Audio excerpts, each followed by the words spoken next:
దర్శక ధీరుడు ఎస్ఎస్ రాజమౌళి రూపొందించిన బాహుబలి సాగా మళ్లీ థియేటర్లోకి రాబోతుంది. ఈసారి ఒకే సినిమాగా. పేరు బాహుబలి ది ఎపిక్. విడుదల తేదీ 2025 అక్టోబర్ 31. ఇప్పటికే 2 భాగాల సినిమాను కలిపి ఒకే సినిమాగా విడుదల చేయబోతున్న ఈ స్పెషల్ కట్ కు భారీ హైప్ ఉంది. ప్రమోషన్ మజాగా మొదలైంది. బాహుబలి అధికారిక సోషల్ మీడియా పేజ్ లో ఇలా పోస్ట్ చేశారు. కట్టప్ప బాహుబలిని చంపకపోతే ఏం జరిగేది? దీనిపై ఇంటర్నెట్ అంతా రియాక్షన్ తో మారుమోగింది. Rana Prabhas comedy clash. రానా దగ్గుబాటి బల్లాలదేవ పాత్ర.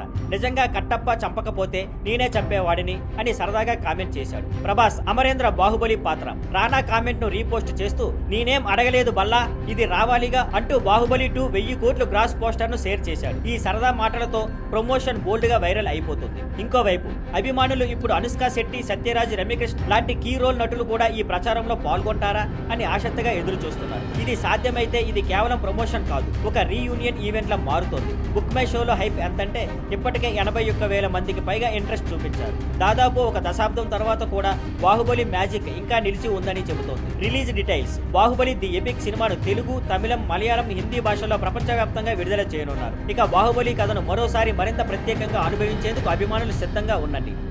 Thank you for watching. Please like, share and subscribe.